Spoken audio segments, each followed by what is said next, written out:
Hi everyone, good evening. I hope I'm audible.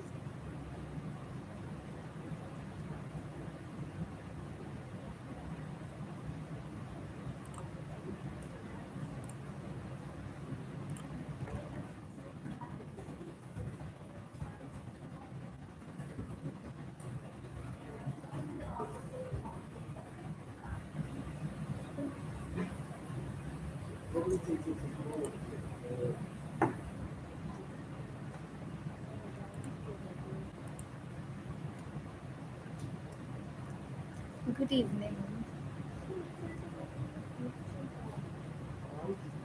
Okay, we'll wait for a couple of minutes so whoever is left to join, they can also join and they can also be a part of the live.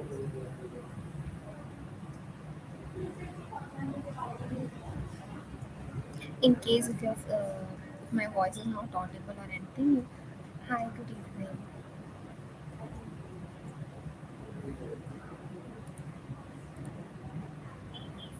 Hi.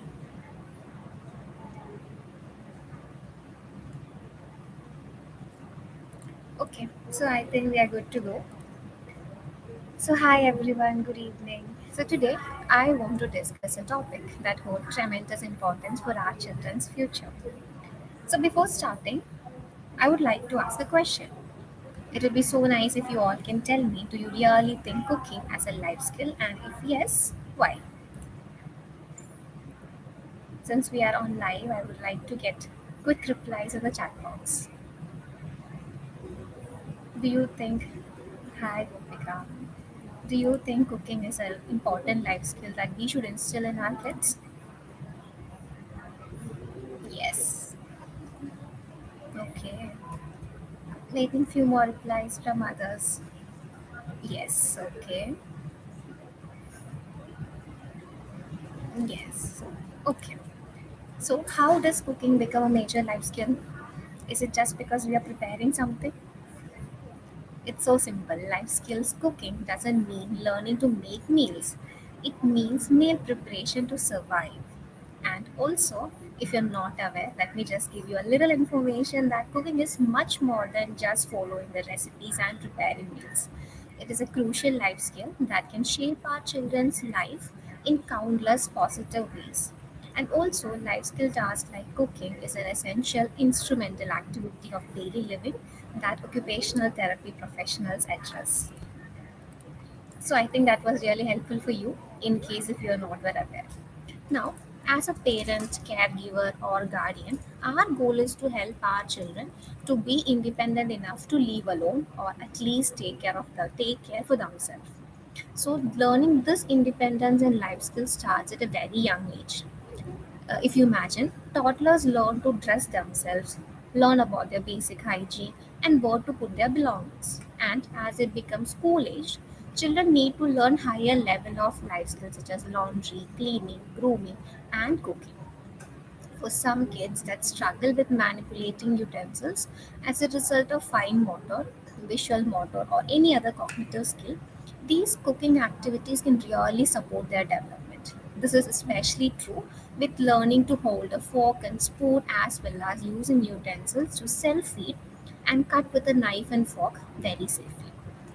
So now, since that we are done with the intersection, let me give you a very brief benefits about cooking.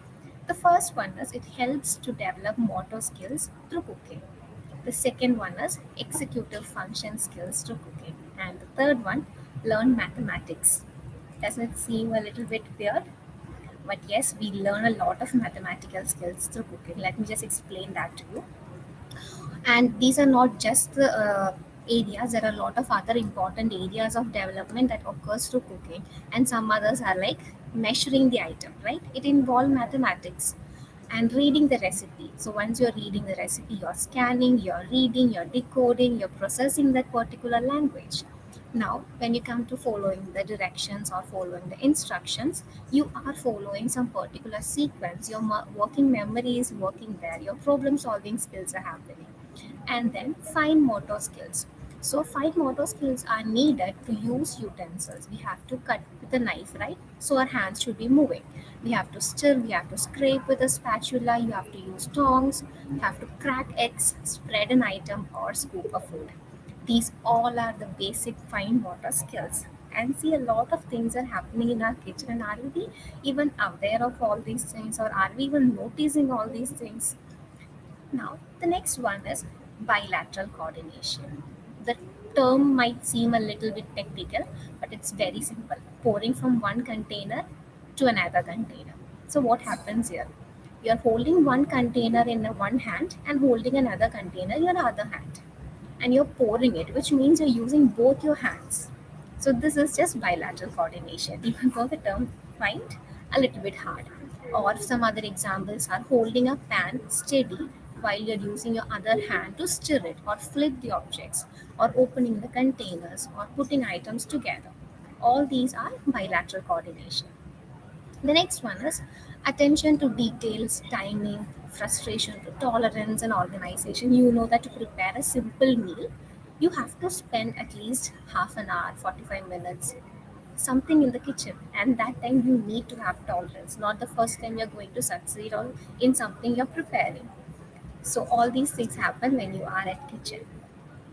Now, I'll reflect you on with some of the significance of teaching our children to cook from a very young age. So, by doing so, we actually equip them with valuable tools that will benefit them throughout their life. Here are some compelling reasons why encouraging our kids to cook is essential. So, the first one is nurturing independence. Cooking actually empowers our children to become more independent individuals.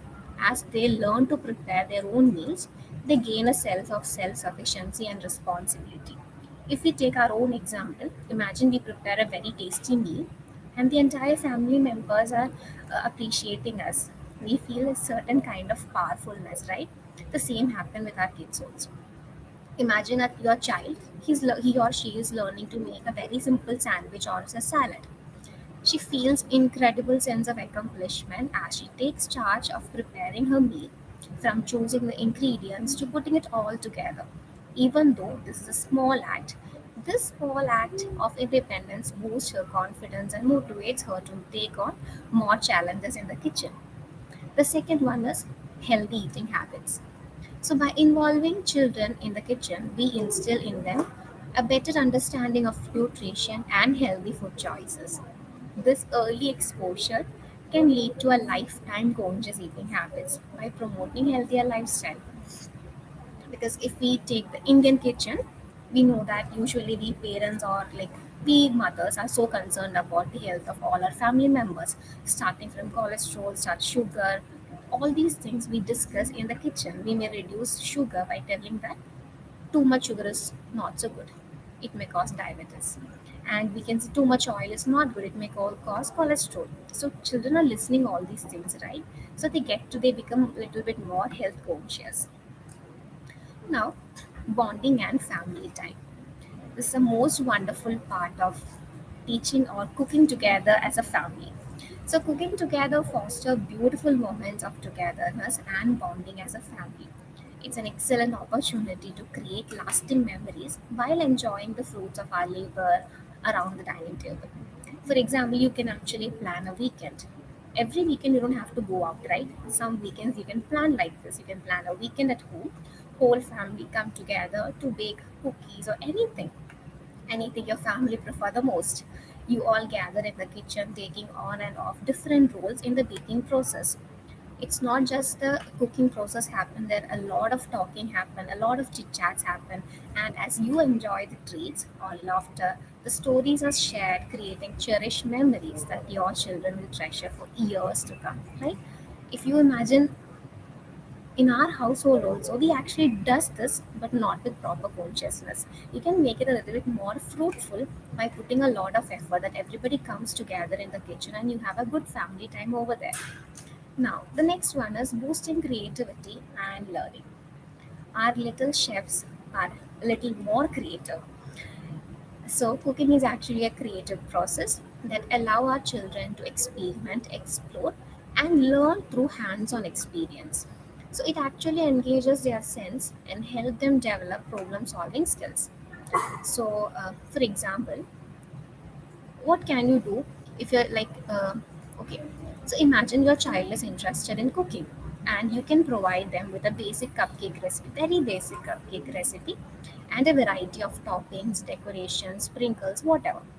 And then they begin to experiment with different flavors, different designs, discovering her or his unique style and exploring the science behind baking. Not only this, with all this different type of toppings, decorations and sprinklers, they try to make it more creative. They try to make it more presentable. So this creative process stimulates their curiosity and enhances their problem solving abilities, because not imagine your child is going to cook for the first time. It's not sure, or it's not a guarantee that your child is going to succeed. So it has a lot of problem solving ability. Maybe the first time when she's trying to bake a cake, the cake may go get burned. So the second time she learned to adjust the temperature, she learned to adjust the oven. So a lot of things are happening there. So this actually enhances her brainstorming process. So teaching kids cooking is undeniably a very important aspect of their development, encompassing far more than just cooking. So, actually, what I have to tell you, parents, is that it is a transformative life skill that empowers them with independence, fostering a sense of responsibility and self sufficiency. Beyond learning to prepare meals, cooking actually enhances creativity, cognitive abilities through hands on experimentation. And the kitchen becomes a platform for building strong family bonds, which is the most beautiful thing as a family you can have, creating cherished memories and promoting togetherness. As our children engage in this experience, their motor skills are honed and their understanding of nutrition cultivates healthier eating habits. So, moreover, the collaborative nature of cooking nurtures social skills, enabling them to communicate, share, and collaborate effectively. So, do embrace your kids' cooking as an integral part of their childhood nurtures. Well rounded individuals equipped to navigate the life's challenges with confidence, grace, and love for wholesome shared moments with the loved ones. So, I hope the session was helpful, even though it was brief. Once again, thank you so much for your time. Have a beautiful weekend.